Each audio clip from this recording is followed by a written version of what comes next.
Amigos e amigas, canal do Xavier, eu sou o Xavier. Estou falando aqui diretamente desse país congelado que é o Rio de Janeiro. Uma frente fria forte aqui. Eu gosto de fazer meus vídeos bem tarde da noite, então tá frio. Tá começando a esquentar lentamente, mas ainda tá frio. As noites são muito frias ainda. Gente, guerra na Ucrânia. Guerra na Ucrânia. Já estamos aí com 3 meses de guerra, né? Mais ou menos 3 meses de guerra na Ucrânia, e não parece que essa guerra vai terminar. Muita gente pergunta e fica aí, né, sem entender muito bem, olha, mas se a Rússia tão poderosa, né, a Rússia que falavam tanto que tinha tantas armas poderosas, aqueles mísseis fantásticos, aquelas coisas todas, não sei quantas ogivas nucleares, tanques e aviões de alta geração, de quinta geração, de quarta geração, etc. Como é que ela não consegue vencer a Ucrânia? Gente, vamos entender aqui. A guerra é como a vida. Cada dia é um dia.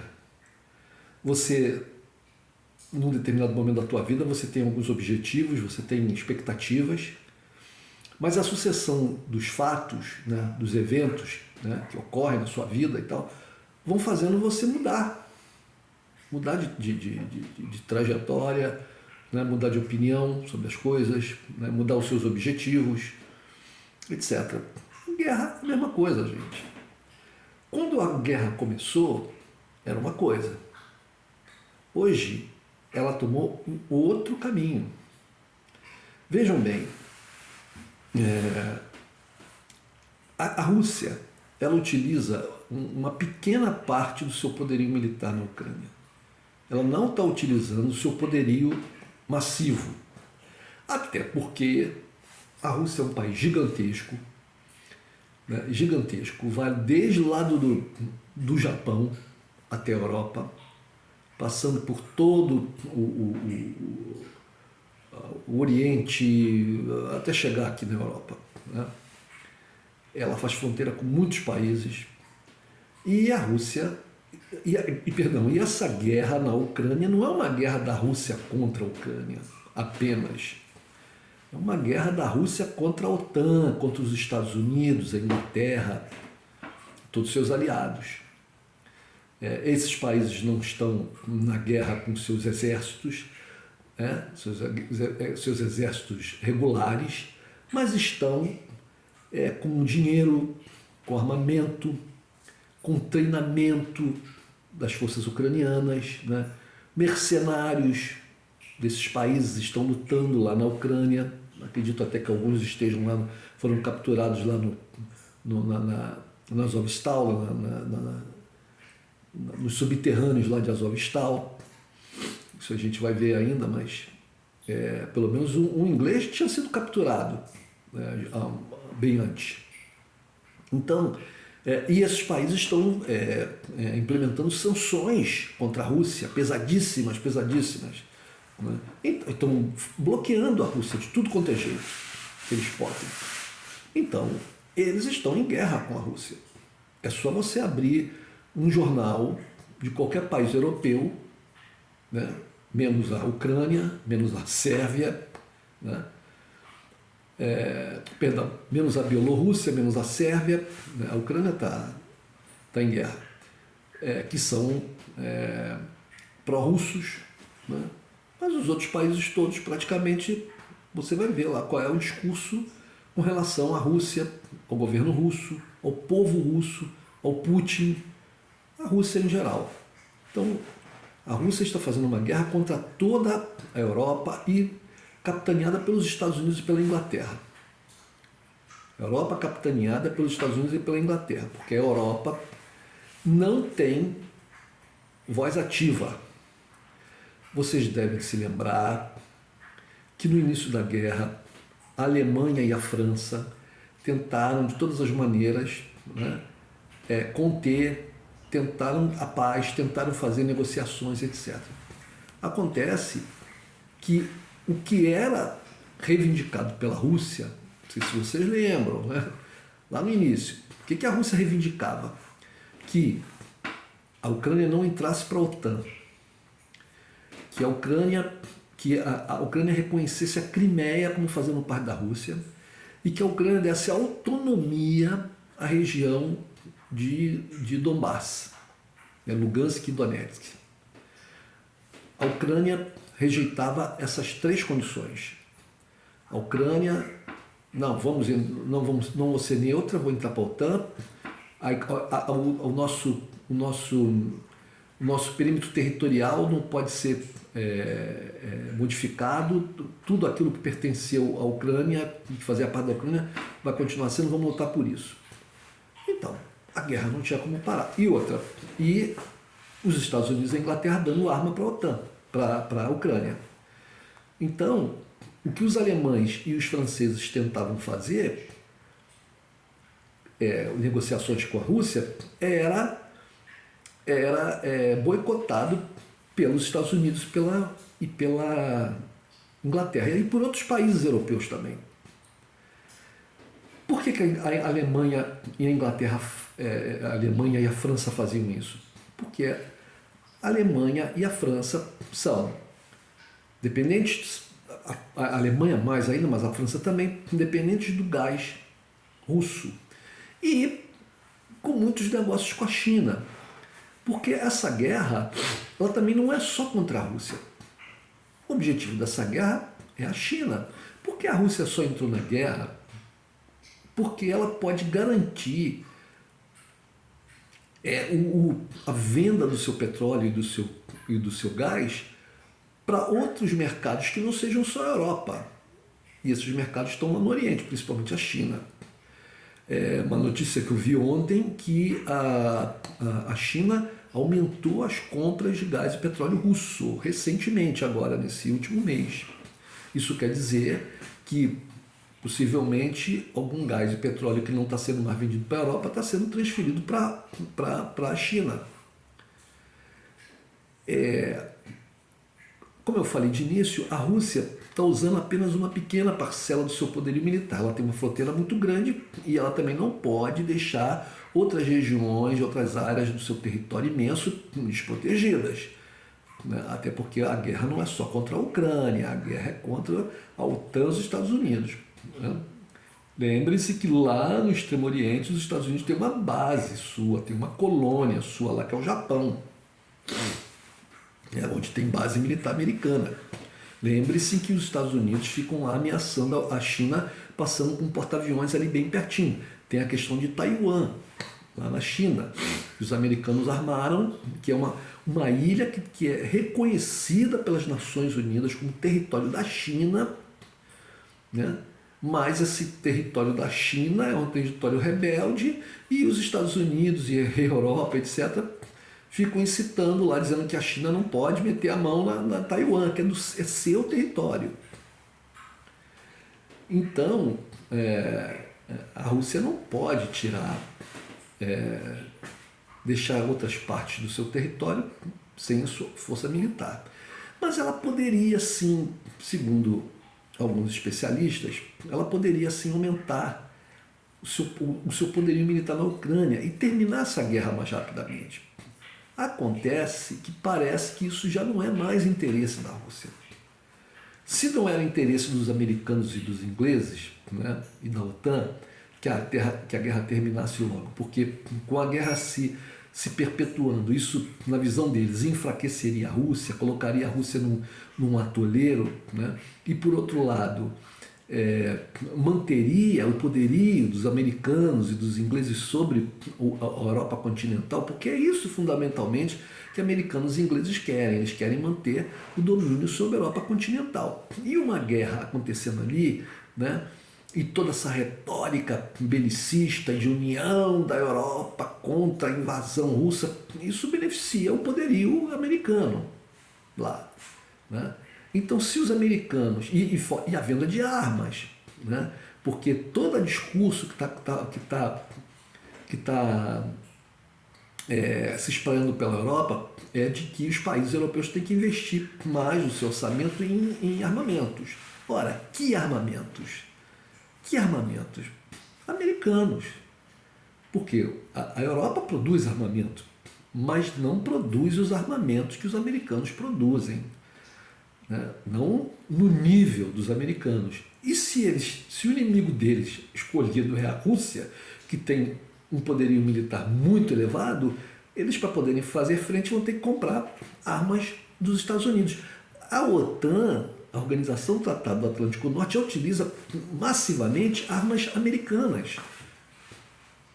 Vão comprar mais armas. Inglesas também.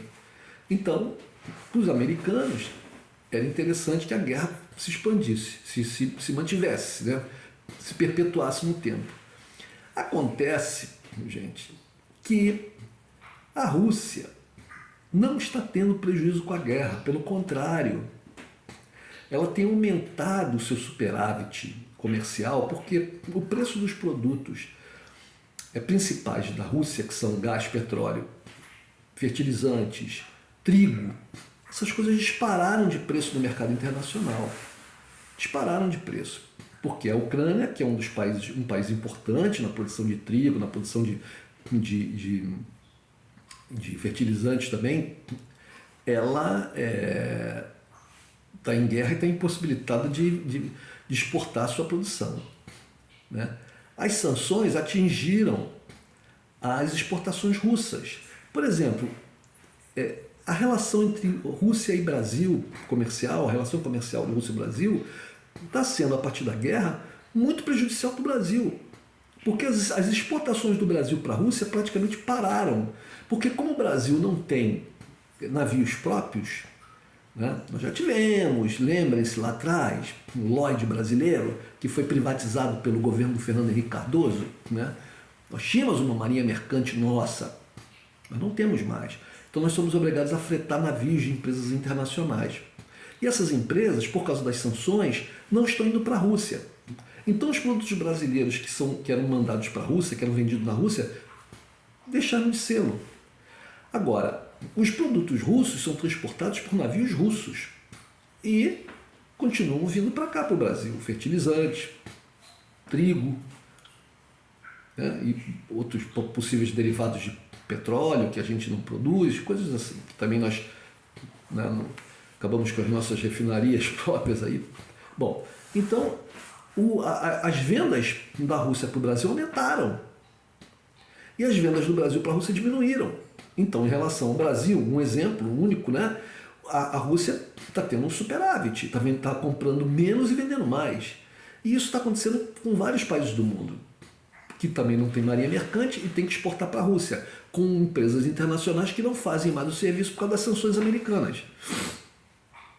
Então, não estão vendendo para a Rússia. No entanto, esses países continuam comprando produtos russos, principalmente o trigo, que é uma commodity, uma mercadoria essencial para a produção de um número imenso de produtos alimentícios, né? O pão, principalmente, o macarrão e muitas outras coisas, é feita à base de trigo, né? Os fertilizantes para a agricultura, veja o problema que a gente está passando aqui no Brasil, né? E gás e petróleo. Então, o superávit russo aumentou muito em relação a 2021. Está aumentando muito. Já se diz aí que ele pode dobrar o superávit de 2021. Então, a Rússia não está... A Rússia está fazendo uma substituição de importações, está substituindo as importações por produtos fabricados lá mesmo, ou está procurando outros mercados que mantenham o fornecimento desses produtos, como a China, por exemplo. A China pode produzir qualquer coisa. Então os russos não precisam comprar dos europeus, dos americanos, eles compram na China, o que está beneficiando a China também. E podem vender o seu petróleo e seu gás para a China, que é um país que demanda muito, muito petróleo e muito gás. E outras regiões da Ásia e do mundo. Então, para a Rússia não é interessante que a guerra termine agora. Não é interessante. Ela pode levar essa guerra em banho-maria. Em vez de ela detonar a Ucrânia de uma vez só, ela vai comendo pelas beirinhas devagarzinho. E é o que está acontecendo. Apesar de toda essa propaganda que a mídia né, coloca, não, vitória, porque os ucranianos estão retomando não sei o quê, os ucranianos vão fazer uma contraofensiva, os ucranianos estão chegando na fronteira da Rússia, né, os ucranianos derrubaram não sei quantos aviões russos. Gente, isso é tudo propaganda. É tudo propaganda. É só ver o mapa.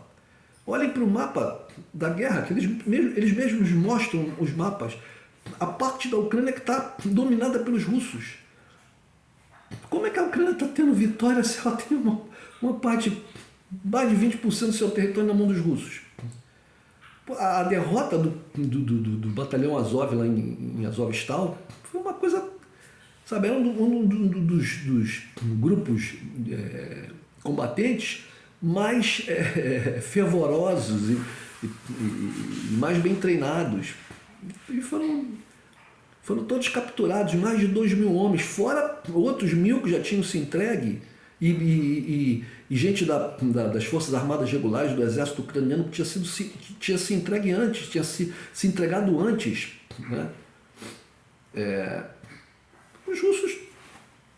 Os ucranianos só retomam aquilo que os russos abandonam. Os russos mudam a sua estratégia, mudam o seu... Eles, como eu falei, eles não estão usando o seu poder total nem em homens. Eles estão com um número pequeno de homens frente ao tamanho da Ucrânia e à quantidade de militares ucranianos. Então eles não podem estar em todos os lugares do território ao mesmo tempo. Então eles retiram tropas de um lugar e estão sentando para outros. Né? Muitos especialistas dizem, não se sabe, ninguém sabe exatamente por que os russos de início foram lá cercar Kiev, cercaram e depois voltaram atrás. Mas o que se acredita, e eu penso que é o mais certo, é que os russos perceberam que se eles entrassem na cidade, né, aí sim eles teriam colocado o pé num atoleiro. Porque a Kiev é uma cidade grande, 4 milhões e pouco de pessoas. Né? Seria uma luta, uma guerra urbana, uma guerrilha. Aqui no Rio de Janeiro, por exemplo, quando a polícia invade uma favela, né, é uma coisa terrível. Né? Os policiais ficam morrendo de medo, porque de qualquer buraquinho de tijolo pode aparecer um cano de uma arma e acertar nele, atiram para qualquer lado, aí atingem civis, matam crianças, etc. Né? Os policiais também não têm treinamento, também não são nem boa gente. Mas se o policial, vamos pensar que o policial é um bom agente, um bom profissional, aquele que só quer fazer o seu trabalho e tal, né? Ele fica numa situação muito difícil, muito difícil. Então vocês imaginem o exército russo entrando dentro de Kiev. Então eles viram que ali seria seria realmente um atoleiro. Outros especialistas já disseram que eles, na verdade, fizeram aquele cerco lá para Kiev para dividir as forças ucranianas, que uma parcela delas saiu ali da região de Donbás, do leste, e voltou atrás para poder defender Kiev. Então isso fez com que o exército ucraniano se dividisse. É difícil a gente dizer se eles pensaram que podiam dominar rapidamente, depois viram que não seria um bom negócio e tal. Com relação a Kharkiv, também Lviv já é lá perto da Polônia, né? Mas eles bombardearam, então, mas está distante para as forças regulares terrestres, para o exército chegar lá. Mas no caso de Kharkiv, por exemplo, porque os ucranianos retomaram Kharkiv. Não, eles não retomaram. Os russos saíram, deixaram para lá. Aí eles voltaram, mas eles não venceram os russos lá. Então, gente, a guerra não há interesse agora por parte da Rússia que essa guerra termine logo. Os europeus estão enfiando o pé na lama, eles sim estão se enfiando no atoleiro. Por quê? Como as iniciativas iniciais lá de Alemanha e França para tentar a paz foram boicotadas pelos Estados Unidos, né?